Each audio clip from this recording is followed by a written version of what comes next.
Hadapi orang berduit, orang kaya tapi bermental miskin.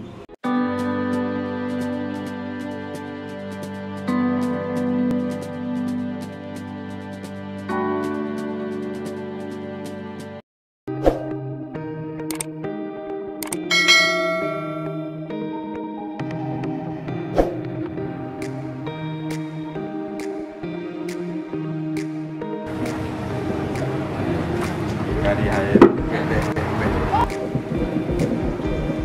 Bagi mi, salam.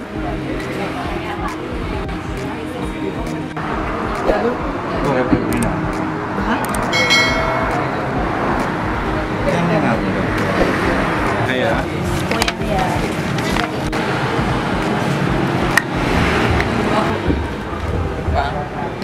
Mami. Hafsah Habib, Nurullah Yusuf.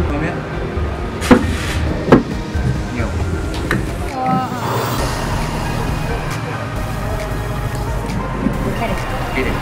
Nurullah Yusuf.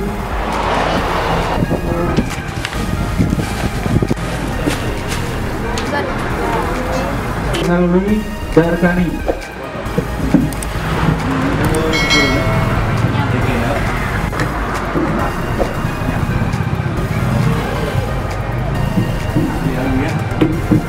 Bakaji lola kemah yang terlambat karena memang proses pencairan dana gedanya sadung mengampung go. Bek ni buh contoh menggambang. Bek ni buh contoh mempadu hawe. Bek ni buh contoh mempanigah desa-desa sekitarnya. Itu bipeng hadu.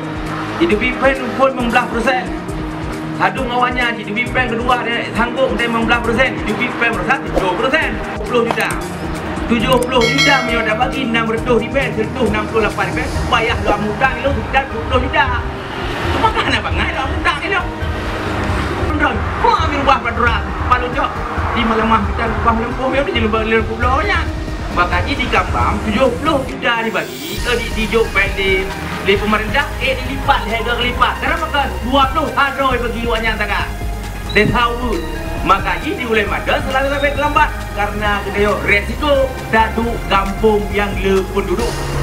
Kompas di Aceh dan TV Antara. Dan alhamdulillah pada Padu Puro itu karena naga gabung